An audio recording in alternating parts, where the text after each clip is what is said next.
اللهم انفعنا بما علمتنا وعلمنا ما ينفعنا وزدنا علما وبارك لنا في علمنا وارزقنا الإخلاص في القول والعمل كاملا وعلما نافعا لا ينسى وتوفيقا دائما وصحة ويقينا وعافية آمين يا رب العالمين.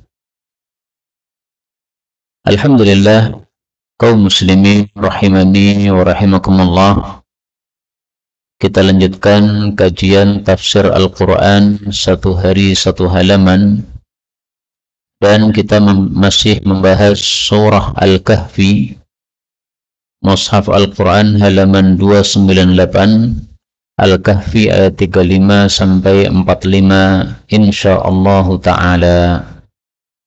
أعوذ بالله السميع العليم من الشيطان الرجيم من همزه ونفخه ونفثه. ودخل جنته وهو ظالم لنفسه قال ما أظن أن تبيد هذه أبدا وما أظن الساعة قائمة ولئن رددت إلى ربي لأجدن خيرا منهما منقلبا. قال له صاحبه وهو يحاوره أكفرت بالذي خلقك من تراب ثم من نطفة ثم سواك رجلا لكن هو الله ربي ولا أشرك بربي أحدا ولولا إذ دخلت جنتك قلت ما شاء الله لا قوة إلا بالله إن ترني أنا أقل منك مالا وولدا فعسى ربي أن يؤتيني خيرا من جنتك ويرسل عليها حسبانا من السماء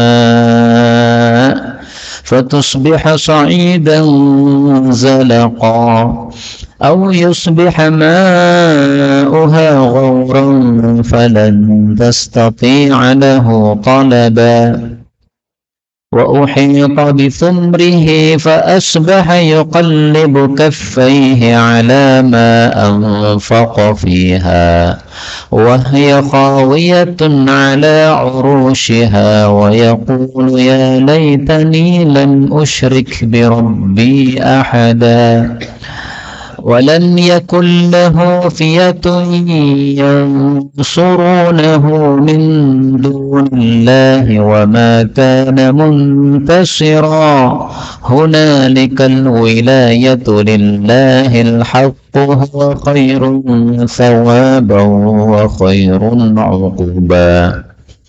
واضرب لهم مثل الحياة الدنيا كماء أنزلناه من السماء فاختلط به نبات الأرض فأصبح هشيما تذروه الريح وكان الله على كل شيء مقتدرا. Alhamdulillah Rabbil Alamin. Allahumma rahamna bil Qur'ani amin. Pada ayat-ayat yang kita baca ini ada beberapa kata yang bisa dibaca dengan dua bacaan. Yang pertama pada ayat 35, wahwa, ha boleh disukun sebagaimana biasanya menjadi wahwa.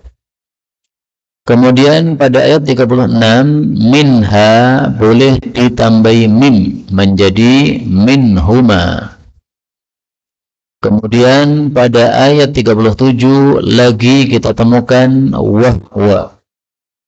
Dan di sini ada lam ketemu lam, qala lahu. Maka lamnya boleh diidghamkan menjadi qalahu. Kemudian ayat 38, lakinna biasanya dibaca pendek, tapi boleh juga dibaca panjang. Lakinna. Dan 10 ulama qiraat sepakat kalau dibaca berhenti maka bacaannya harus panjang. Jadi bacaan qiraat Hafs juga sama. Kalau kita berhenti, lakinna, nah itu harus panjang. Yang terjadi perselisihan adalah kalau sambung. Kalau sambung, apakah panjang ataukah pendek? Nah, di situ terjadi perselisihan.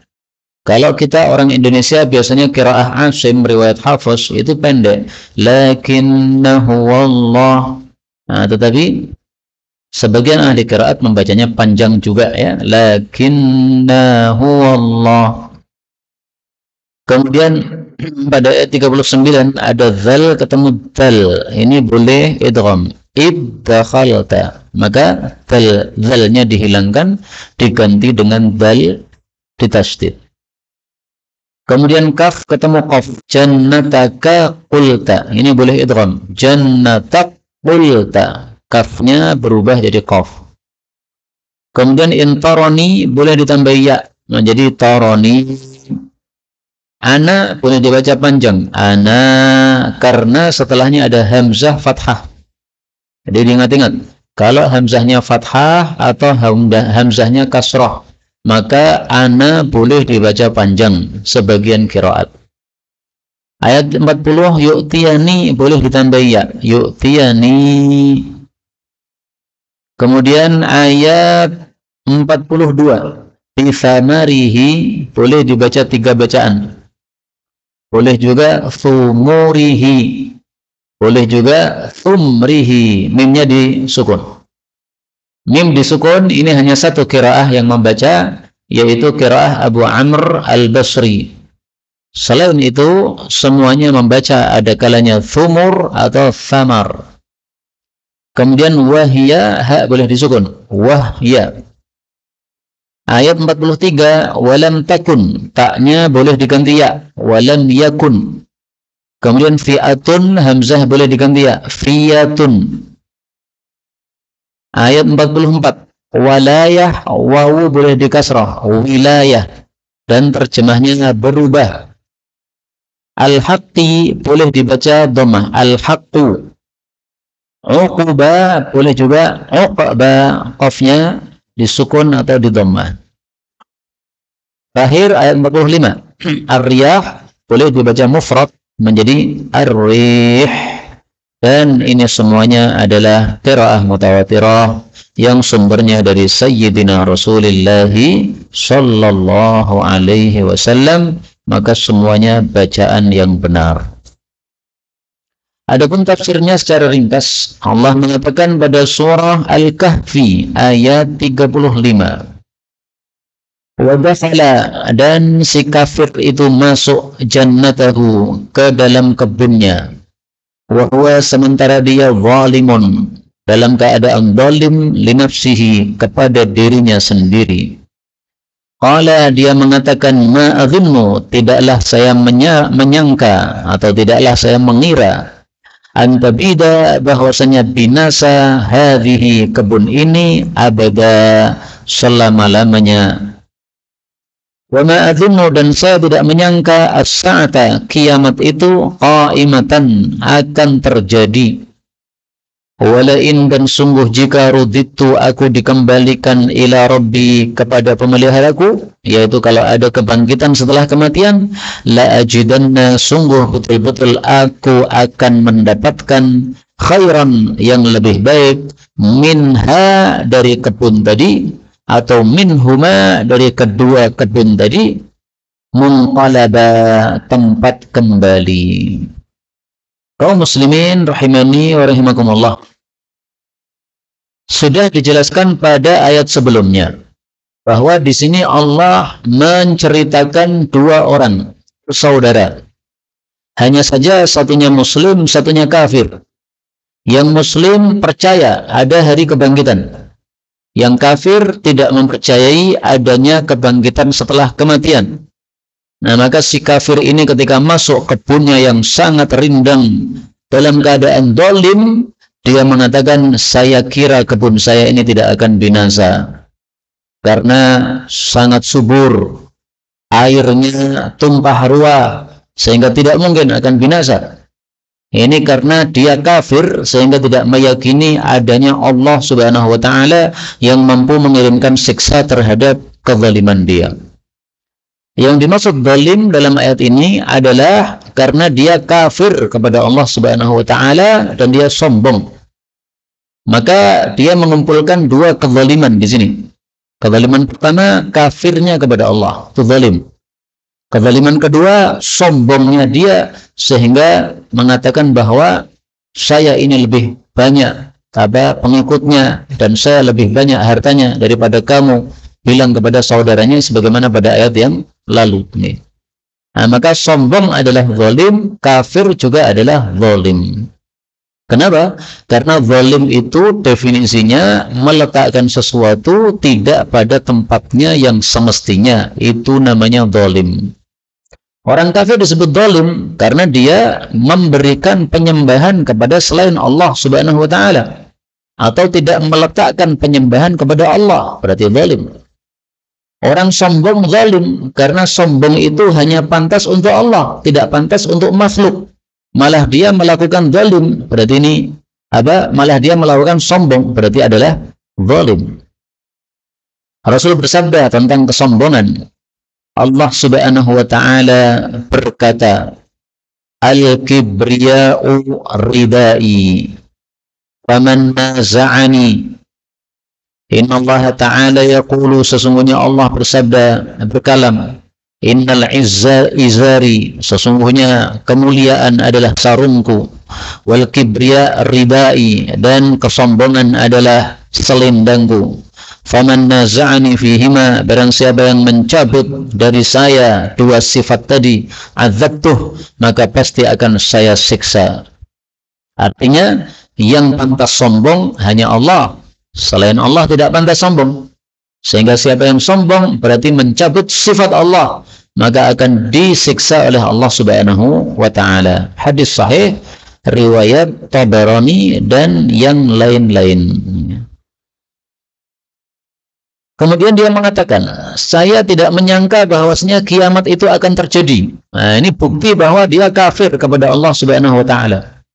Karena pembeda antara muslim dengan kafir antara lain adalah muslim percaya ada kebangkitan setelah kematian, kafir tidak percaya. Kemudian dia mengatakan, kalau saya dikembalikan kepada Allah, maka pasti saya juga mendapatkan yang lebih baik daripada harta dunia ini.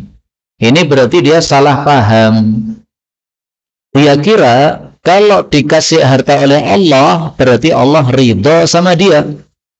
Sehingga kalau betul-betul ada kebangkitan setelah kematian, nanti Allah akan melanjutkan ridhonya kepada saya. Sebagaimana di dunia Allah ridho kepada saya, buktinya saya dikasih harta yang banyak, nanti Allah juga akan ridho kepada saya di akhirat, saya akan dikasih harta yang banyak juga di akhirat. Ini salah paham terhadap harta dunia. Yang benar adalah harta dunia itu sama sekali tidak menunjukkan ridhonya Allah atau murkanya Allah. Kalau harta dunia menunjukkan ridha Allah, berarti Fir'aun diridhai oleh Allah karena hartanya tumpah ruah. Kalau miskin menunjukkan Allah murka, berarti Nabi Muhammad dimurkai oleh Allah karena Nabi Muhammad sering kali kelaparan. 2 bulan berturut-turut tidak masak apa-apa.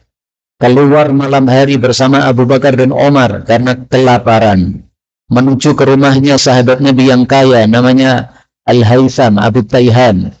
Dia minta untuk diberi makan. Ini berarti menunjukkan Nabi miskin, nggak ada makanan. Nah, maka sama sekali harta dunia tidak menunjukkan ridha Allah maupun murka Allah. Yang menunjukkan ridha Allah adalah agama. Dalam satu hadis disebutkan,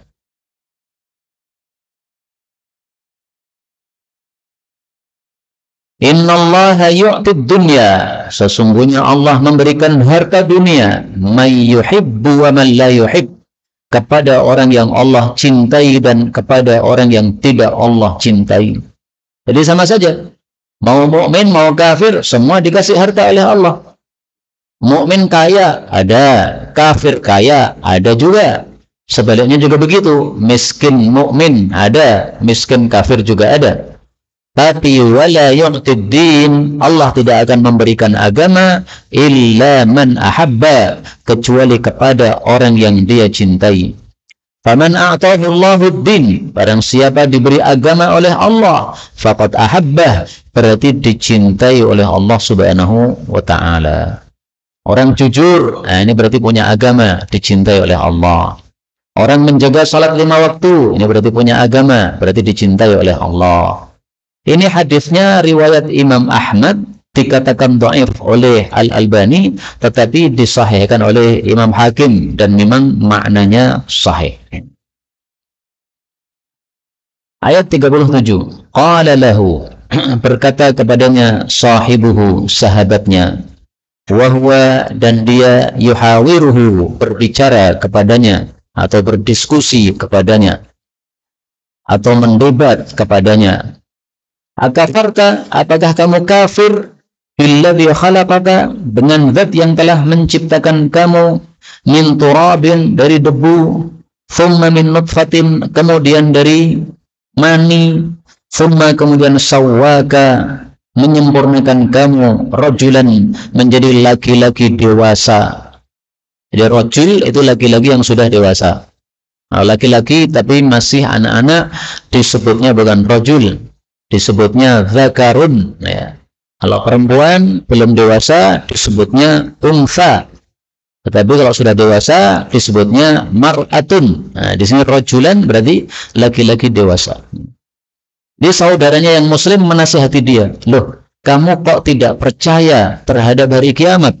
Apakah kamu kafir kepada Allah? Padahal Allah menciptakan kamu dari tanah, kemudian dari mani." Dan ini tidak bisa diingkari, karena semua kita mengalami masa kecil. Semua kita melihat ada bayi lahir, berarti sebelumnya nggak ada.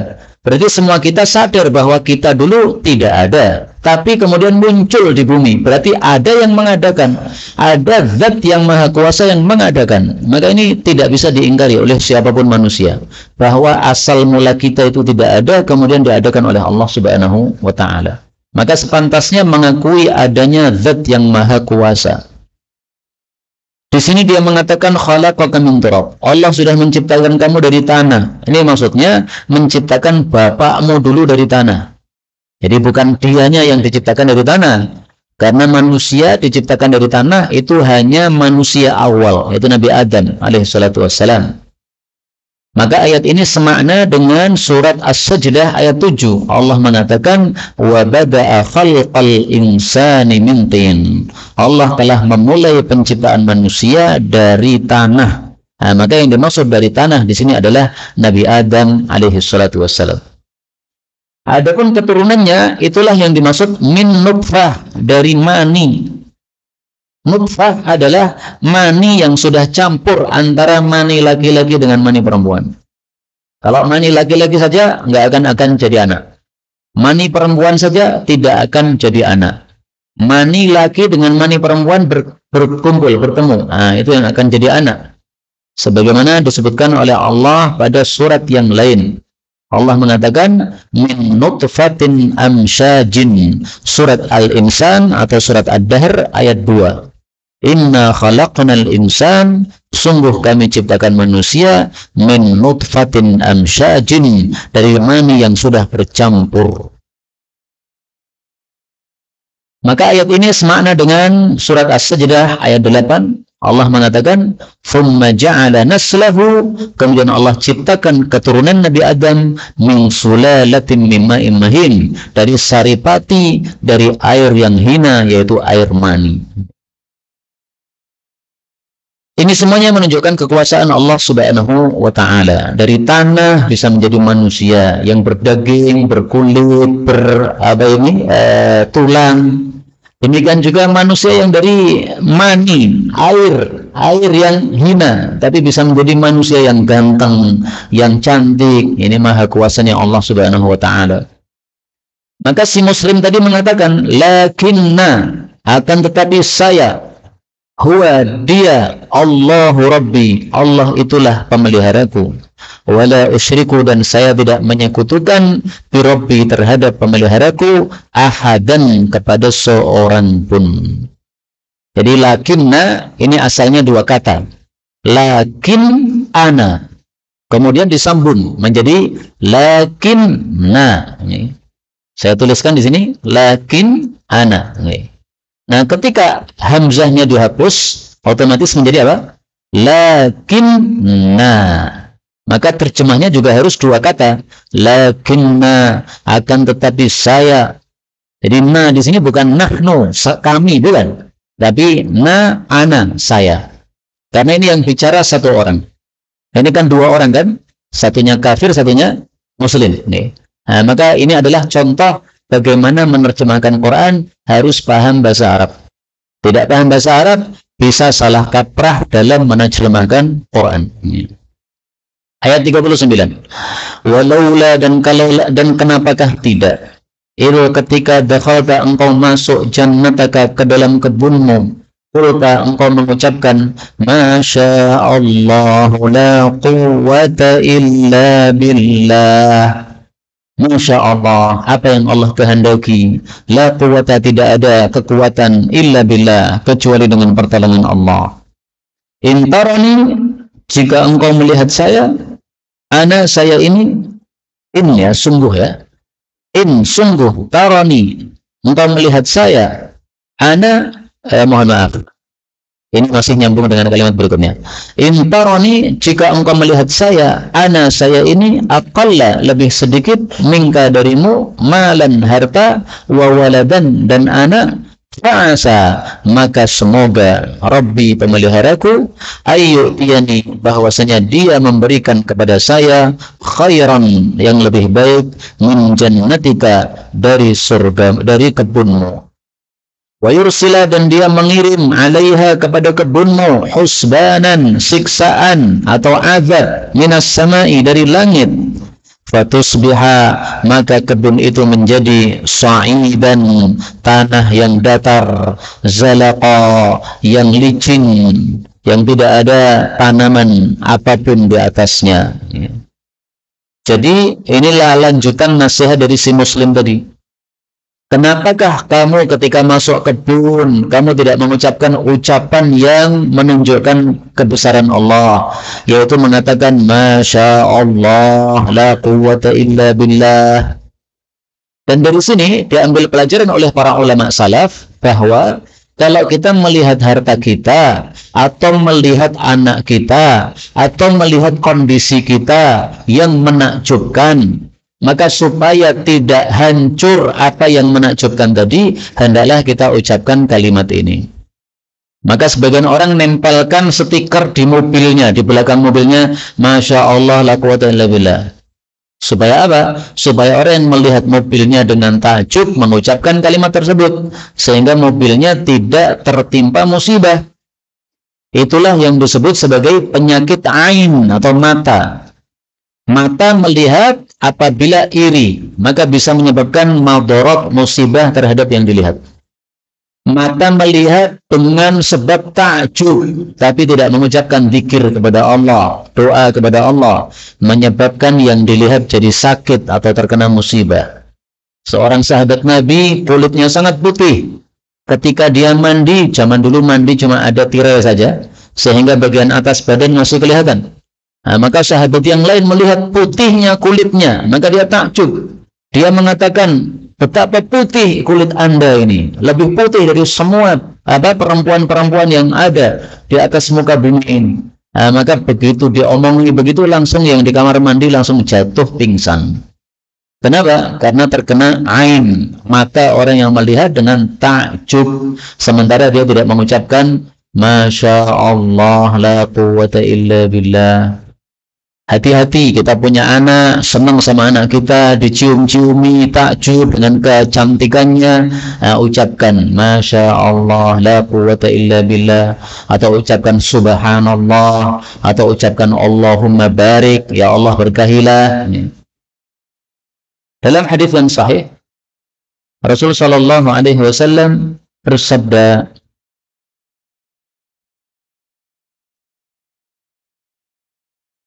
idza ra'a ahadukum, apabila melihat salah satu kalian, min nafsihi, dari dirinya, au malihi, atau hartanya, au min akhihi, atau saudaranya, ma yu'jibu, sesuatu yang menakjubkan dia, falyad'u lahu bil barakah, maka hendaklah mendoakan keberkahan.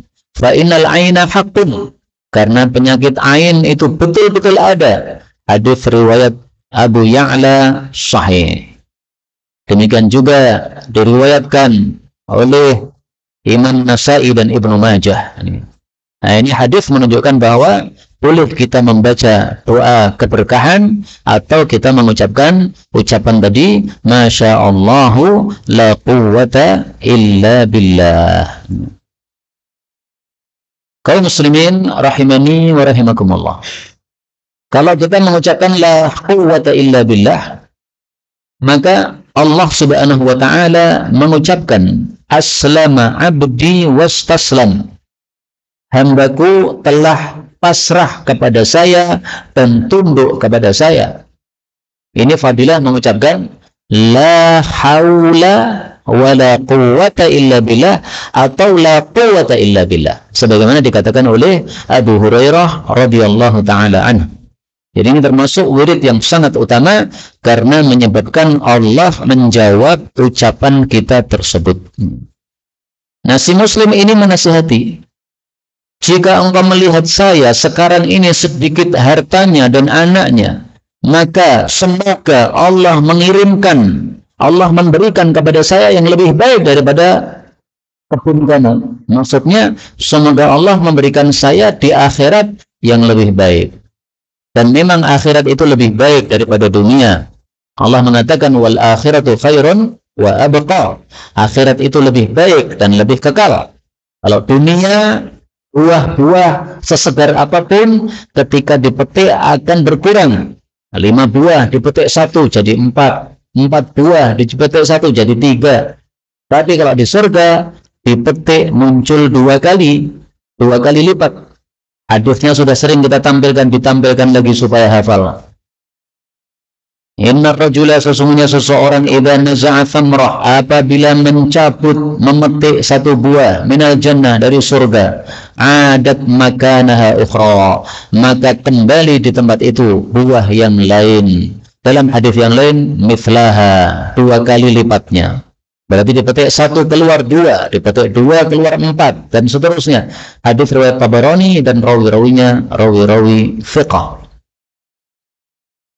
Kemudian yang dimaksud husban, siksa dari langit, ini maksudnya adalah siksa berupa air yang sangat banyak, sehingga air hujan yang sangat banyak, sehingga menenggelamkan tanaman-tanaman tadi, mencabut tanaman-tanaman tadi, menyapu habis tanaman-tanaman tadi, sehingga Allah katakan di sini fatusbiha sa'idan zalaqa. Tanahnya menjadi datar dan tidak ada tanaman sama sekali. Itulah makna sa'idan zalaqa. Dan ternyata betul. Allah Subhanahu wa taala akan kirimkan siksa sehingga tanah itu jadi kosong, tidak ada tanaman sama sekali, sebagaimana nanti akan kita baca pada ayat-ayat berikutnya. Ayat 41. Au yusbiha, atau menjadi ma'uha, airnya, ghauran, masuk ke dalam bumi. Falan tastati'a, maka engkau tidak akan mampu, lahu, terhadap air tadi, talaba, untuk mencari. Jadi air itu ada kalanya masuk ke dalam, ada kalanya keluar ke atas. Air yang masuk ke dalam bumi disebut ghauran atau ghairan. Air yang keluar dari bawah disebut nabi'an. Maka dalam ayat yang lain Allah mengatakan yambu'a. Yambu' itu air yang apa? Ke atas dari dalam bumi. Pada surat Al-Isra ayat 90. Maka ghauran itu kembalikan dari yambu'a. Sekarang kebun kamu banyak airnya. Allah bisa menjadikan air itu semuanya terbenam ke dalam bumi, kemudian habis total, tidak ada air sama sekali. Kalau sudah begitu, mati semua tanaman karena kekeringan. Ayat 42. Wa uhita, dan diliputi, maksudnya dihancurkan. Bifumrihi, buah-buahannya atau harta-hartanya. Fa'asbaha, maka dia menjadi yuqallibu kaffaihi, menepuk kedua telapak tangannya, ala ma anfaqa fiha, atas apa yang sudah dia infakkan di dalam kebun tadi. Wa hiya qawiyatun, sementara kebun itu roboh, ala urushiha, atas atap-atapnya. Wa yaqulu, dan dia mengatakan, ya laitani, wahai alangkah inginnya aku, lam usyrik, aku tidak menyekutukan, bi rabbi, terhadap pemeliharaku, ahadan, kepada seorang pun. Jadi akhirnya Allah kabulkan perkataan saudaranya yang muslim tadi. Allah betul-betul kirimkan siksa sehingga semua buah-buahnya hancur, tidak ada tersisa. Kata-kata thimar sudah dijelaskan kemarin, ada dua tafsiran. Ada yang mengartikan buah-buahan, ada yang mengartikan harta-harta. Karena kata-kata thimar di dalam bahasa Arab termasuk lafzun mustarak. Apa itu lafal mustarak? Satu lafal yang maknanya bisa lebih daripada satu makna. Dalam bahasa Arab seperti itu biasa. Samar diartikan buah, boleh. Samar diartikan harta, boleh. Memang ada dua makna dan itu semuanya benar. Yang dimaksud yuqallibu kaffaihi, dia menepuk tangannya, maksudnya karena muta'assif, karena merasa susah, merasa sedih dengan sebab harta yang sudah dikeluarkan untuk menanam tanaman tadi, tapi semuanya hancur lebur. Sehingga dia merasa menyesal dengan apa yang dia lihat, karena sudah keluar banyak uang, banyak harta, tetapi hasilnya nol, tidak ada sama sekali.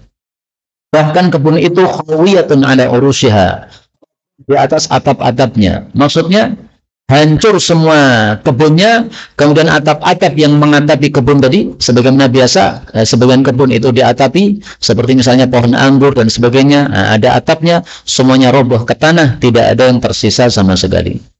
Baru dia mengatakan, alangkah inginnya saya tidak menyekutukan Allah subhanahu wa ta'ala. 43. Walam yakun lahu, dan tidak ada bagi dia fi'atun, sekelompok, yang surunahu, yang menolongnya, min dunillahi, dari selain Allah, wa ma kana, dan tidak adalah orang tersebut muntasira, bisa menolong diri sendiri. Jadi dua kekuatan tidak ada. Kekuatan dari luar yang menolong dia tidak ada. Kekuatan dari dalam, dari diri sendiri untuk menyelamatkan diri tidak ada. Maka nasibnya orang ini seperti Qarun yang dilaknat oleh Allah subhanahu wa ta'ala. Kisahnya Qarun bisa dilihat pada surah Al-Qasas ayat 79. Allah subhanahu wa ta'ala mengatakan di dalam ayat tersebut, فَمَا كَانَ لَهُ مِنْ فِئَةٍ يَنْصُرُونَهُ مِنْ دُونِ اللَّهِ وَمَا كَانَ مِنَ الْمُنْتَصِرِينَ. Si Qarun tidak memiliki kelompok yang bisa menolongnya dari selain Allah, dan tidaklah dia termasuk orang-orang yang bisa menolong diri sendiri. Sama persis dengan nasib pada ayat ini.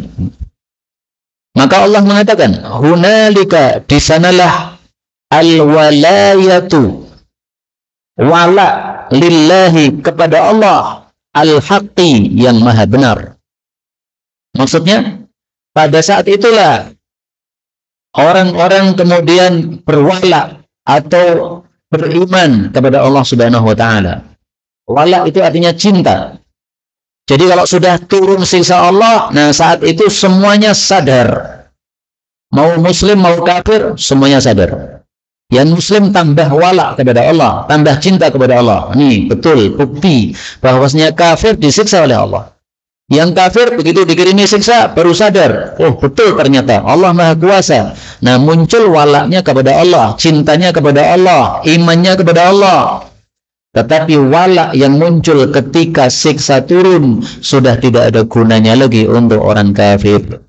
Sebagaimana Qarun, sebagaimana Fir'aun.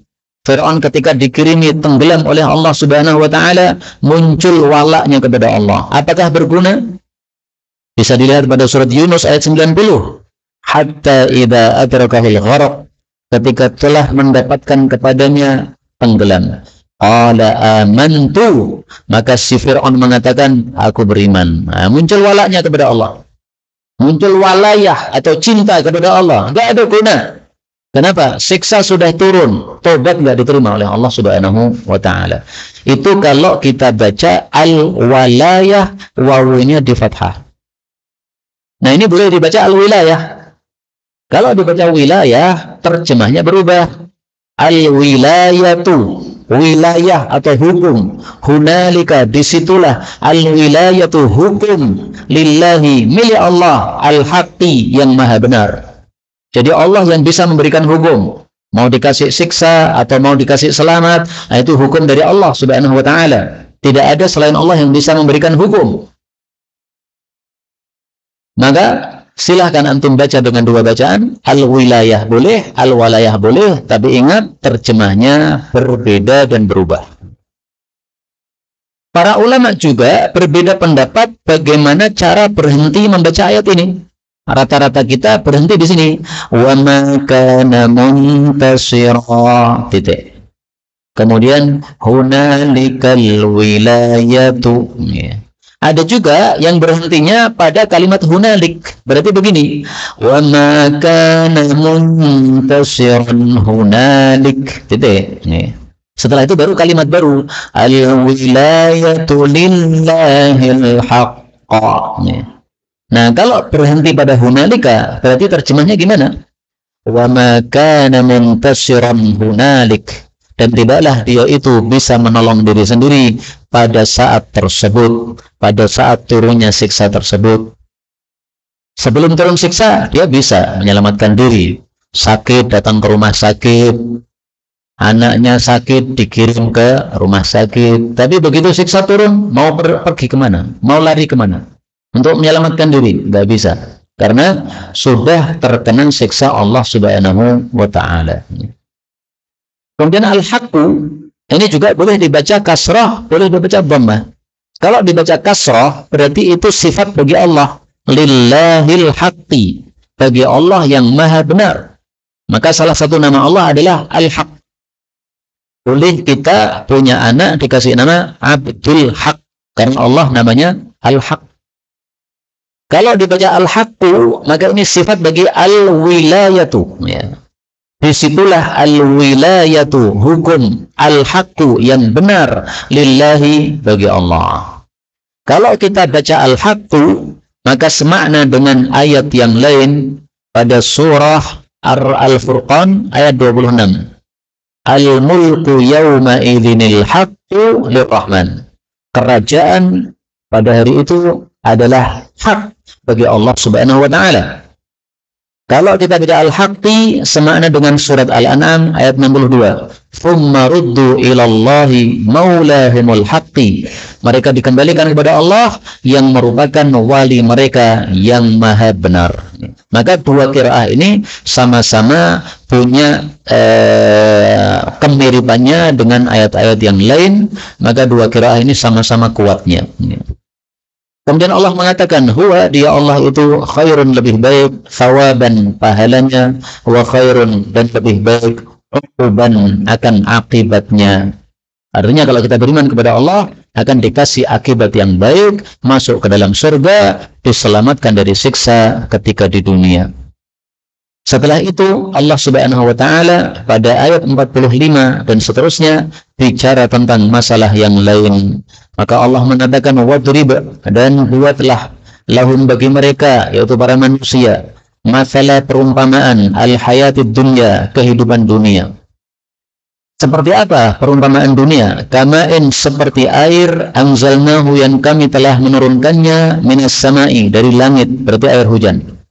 Fakhtalata bihi, lalu bercampur dengan air hujan tadi, nabatul ardi, tumbuh-tumbuhan bumi.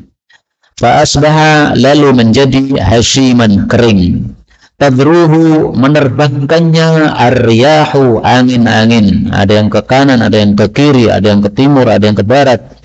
Wa kana Allahu, dan adalah Allah itu ala kulli syai'in, atas segala sesuatu, muqtadira, maha kuasa. Jadi setelah Allah menceritakan nasib buruk orang kafir tadi, semua hartanya dibinasakan oleh Allah, maka Allah mengingatkan kepada kita bahwa dunia itu fana. Sebagaimana Kebun yang tadi sangat indah, sangat rindang, ternyata hancur, lebur, tidak ada sisanya sama sekali. Nah, dunia juga seperti itu. Berapapun kita miliki dunia, pasti akan fana. Panjenengan usia berapa sekarang? 50 tahun. Nah, kira-kira 10 tahun lagi akan fana, akan mati. Kalau sudah mati, dikuburkan. Kalau sudah dikuburkan, jadi tanah. Fana, sudah. Apakah harta dibawa? Tidak dibawa.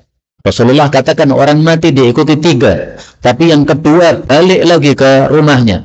Diikuti oleh amalnya. Diikuti oleh hartanya. Diikuti oleh keluarganya. Yang tersisa bersama dia dikubur cuma 1, yaitu amal. Hartanya balik ke rumah, mobilnya yang mengantar balik ke rumah, demikian juga keluarganya balik ke rumah. Maka fana dunia ini. Maka di sini Allah menggambarkan dunia itu fananya seperti air yang turun dari langit, kemudian menjadi tanam-tanaman yang subur, indah, tapi setelah dipanen, setelah diketam, sudah jadi kering. Nah, dunia juga begitu. Sesubur apapun dunia, nanti akan ada fananya, akan ada habisnya. Ada kalanya habis karena kita mati. Ada kalanya habis karena memang rizkinya sudah habis. Ada kalanya habis karena memang sudah terjadi kiamat, sehingga semua akan hancur binasa. Nah, maka semuanya akan fana yang ada di dunia ini. Ini perumpamaan dunia yang disebutkan oleh Allah dalam Quran. Kita temukan ada 3 tempat. Yang pertama pada surat ini, kemudian juga pada surat Yunus ayat 24, demikian juga pada surat Al-Hadid ayat 20.